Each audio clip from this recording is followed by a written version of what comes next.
Assalamualaikum warahmatullahi wabarakatuh. Hai teman-teman semua, berjumpa lagi dengan saya Novi Andriani Zakaria.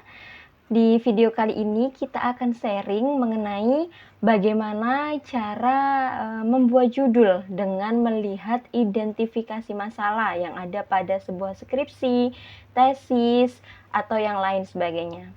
Jadi teman-teman, identifikasi masalah itu adalah kumpulan masalah-masalah yang ditemukan oleh peneliti terhadap objek yang akan diteliti.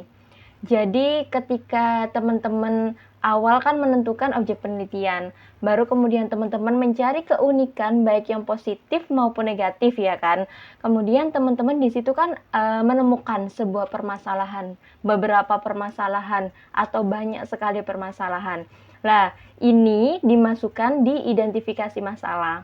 Jadi semua masalah yang ada pada objek penelitian itu masuk identifikasi masalah. Nah, identifikasi masalah ini gandengannya yaitu batasan masalah. Karena peneliti ini tidak mungkin meneliti semua masalah yang ada pada objek penelitian sehingga ada batasan masalah. Jadi batasan masalah ini adalah fokus penelitian atau masalah-masalah yang akan diteliti oleh peneliti karena mungkin ada keterbatasan waktu, kemudian karena mungkin fokus penelitian atau mengambil fokus penelitian itu hanya beberapa, tidak mungkin atau tidak memungkinkan untuk semuanya dijadikan fokus penelitian. Lah, identifikasi masalah ini teman-teman, tidak semua skripsi atau tesis atau karya ilmiah yang lain seperti disertasi dan jurnal ini nggak selalu ada. Jadi hanya beberapa saja. Tergantung dari kampusnya masing-masing, tergantung dari prodinya masing-masing, formatnya di situ apakah harus mencantumkan identifikasi masalah atau tidak. Teman-teman jika menemukan skripsi atau lain sebagainya yang ada identifikasi masalah, berarti teman-teman ini bisa saya katakan beruntung. Karena apa? Teman-teman tidak perlu mencari permasalahan lagi kayak gitu. Jadi sudah disuguhkan permasalahan yang memang sudah ditemukan oleh peneliti sebelumnya.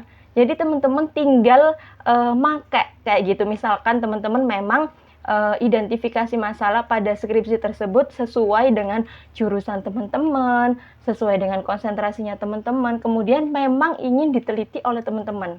Nah, ini akan memudahkan banget teman-teman dalam membuat judul, sehingga teman-teman itu sangat dimudahkan ya dalam membuat judul karena sudah disuguhkan oleh peneliti sebelumnya tentang identifikasi masalah yang memang sudah ditemukan permasalahannya oleh peneliti sebelumnya kayak gitu teman-teman. Jadi ini saya ambil contoh identifikasi masalah dari tesis saya dengan judul Filantropi Islam, Zakat Produktif, dan Pemberdayaan Ekonomi Masyarakat, Studi Kebijakan pada Bantuan Modal Bergulir melalui Program Jatim Makmur di Basnas Jatim. Nah, di sini saya menemukan ada 8 permasalahan yang saya masukkan di identifikasi masalah. Yang pertama, proses rumusan kebijakan bantuan modal bergulir melalui program Jatim Makmur. Kemudian yang kedua, implementasi kebijakan pengelolaan zakat produktif melalui program Jatim Makmur.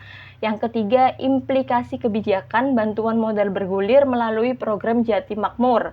Yang keempat, optimalisasi penyaluran zakat melalui program Jatim Makmur.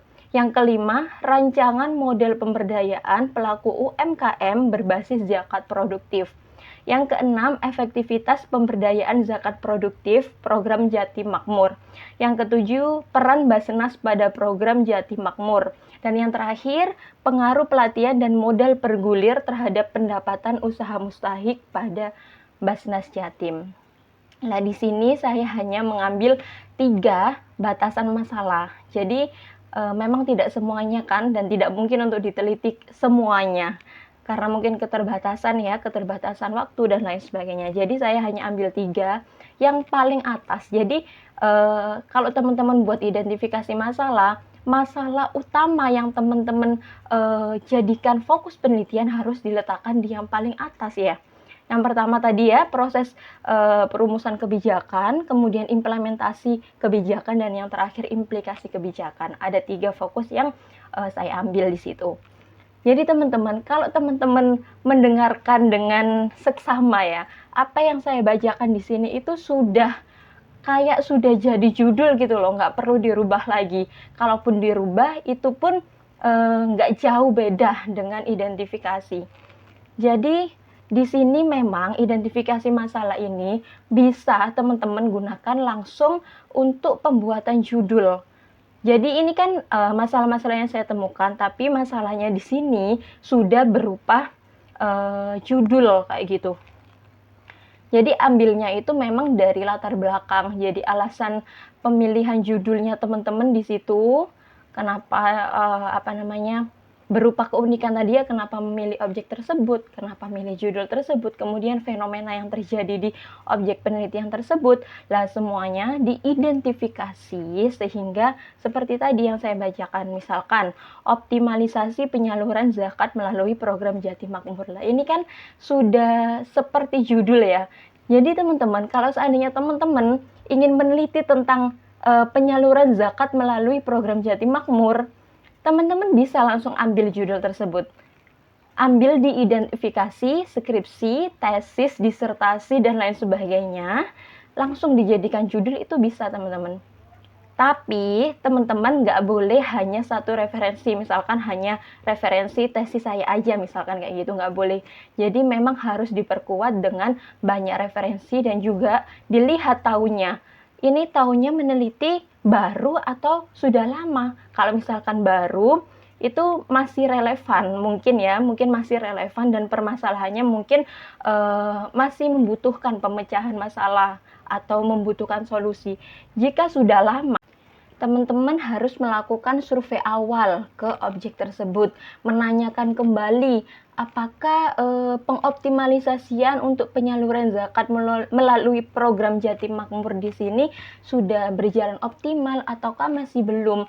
Karena yang saya temukan pada tesis, misalnya tesis Novi Andriani Zakaria, bahwa untuk penyaluran zakat melalui program Jatim Makmur di sini masih belum optimal, ditandai dengan bla bla bla. Jadi teman-teman harus mencari banyak referensi, tidak hanya satu ya, tapi beberapa terkait fokus yang teman-teman ambil. Ketika sudah dapat, kemudian sudah survei awal, ternyata iya benar Mbak, ternyata di sini masih kurang optimal karena begini-begini.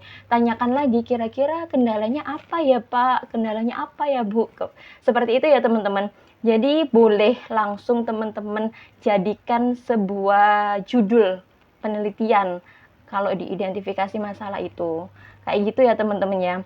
Mungkin cukup sekian video kita kali ini. Kita ketemu lagi di part selanjutnya, yaitu bagaimana cara membuat judul dengan melihat kesimpulan dan juga saran dan rekomendasi dari sebuah penelitian.